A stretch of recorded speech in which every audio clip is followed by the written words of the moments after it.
est une question taboue. The government statement said nothing about a stroke, but said for the first time that he had bleeding, which required medical care. As Gabonese, we want to know. He's a human being like us. He's not a robot or Superman. But we need to know about his health because at the moment, we're only dealing with hearsay. They tell us that he's fine, but there is no proof. What's going on? What are they scared of? That's the question that we're all asking. The Bongo family has ruled for nearly half a century in Gabon, a country in Central Africa that produces oil and was a French colony before independence. Bongo has been president since succeeding his father Omar, who died in 2009. The Tunisian parliament has approved a cabinet reshuffle proposed by Prime Minister Youssef Chahid amid a political and economic crisis. The approval is widely seen in Tunisia as a victory for the prime minister over his political opponents, who demanded that he step down because of his government's failure to revive the economy. The prime minister named 10 new ministers last week in a cabinet reshuffle he hopes will inject fresh blood into his government. Libya's military strongman Khalifa Haftar says he will not take part in a summit on the country's future that Italy is currently hosting. The general, who commands his own military forces in eastern Libya, is already at the venue for the talks. On the sidelines, local media says he met Libya's Prime Minister Fayez al-Sarraj, whose UN-backed government is based in the west of the country. The rival leaders have not met since May. Haftar's office said he will not join roundtable talks on Tuesday, the latest international bid to resolve the political chaos in the North African nation. On Monday night, he pointedly kept his coat on while greeting the Italian host and declined to attend an official dinner. Libya has been driven by violence and deep division since its longtime ruler, Gaddafi, was deposed and killed 7 years ago. The United Nations Security Council is set to vote on Wednesday to lift a nearly decade-old arms embargo and targeted sanctions on Eritrea. Diplomats say the 15-member council completed negotiations on Monday and agreed on a British-drafted resolution to remove the sanctions which were imposed in 2009. The ban was imposed after the UN accused Eritrea of supporting armed groups in Somalia. Eritrea denies the accusations. A resolution needs 9 votes in favor and no vetoes by the United States, China, Russia, Britain or France. Diplomats predict Wednesday's vote is likely to be unanimous. The trial of 8 South African police officers who allegedly killed a Nigerian during interrogation has been set for the 29th of April to the 10th of May 2019. 25-year-old Olamilekan Badmus was allegedly suffocated to death during a drug raid in October last year.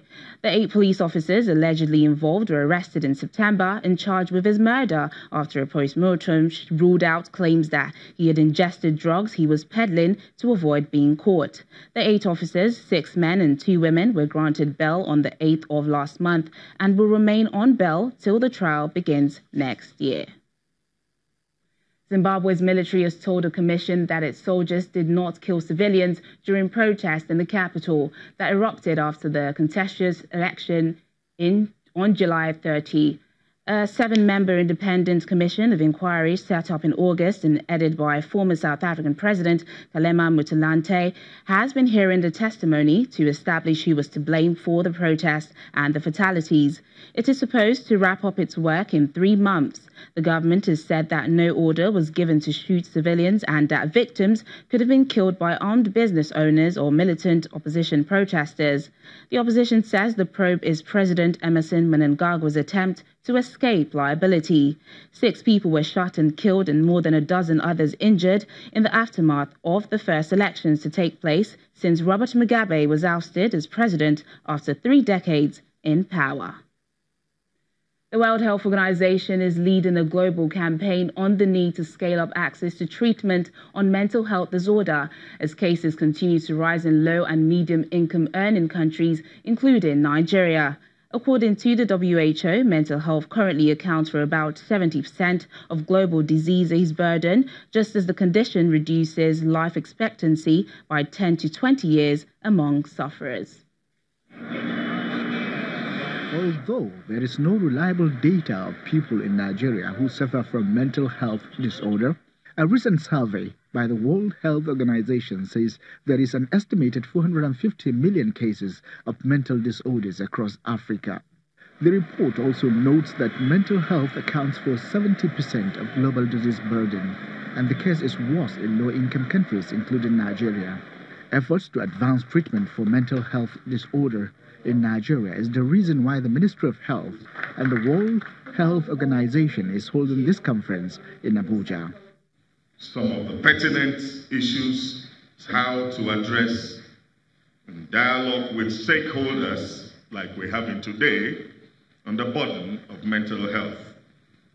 Identify ways to fast-track the enactment of the Mental Health Act and modalities for resuscitating the National Mental Health Action Committee. As we know, worldwide, mental health disorders constitute about 70% of the global disease burden, and this is rising, especially in low and middle-income countries, including Nigeria.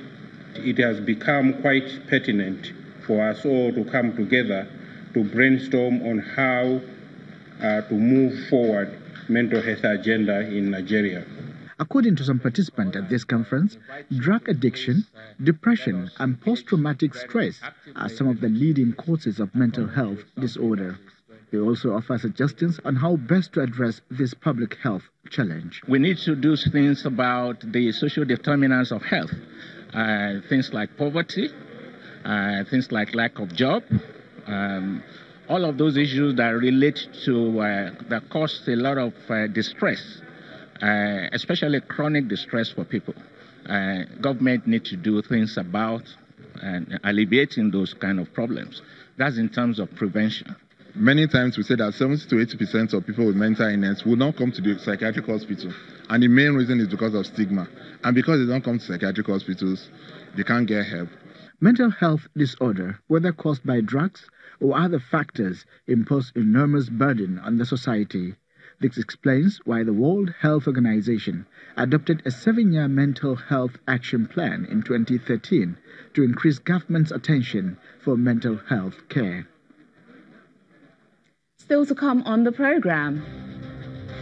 Over 60 former security and intelligence officials in Ethiopia have been arrested for alleged human rights abuses and corruption. Please stay with us.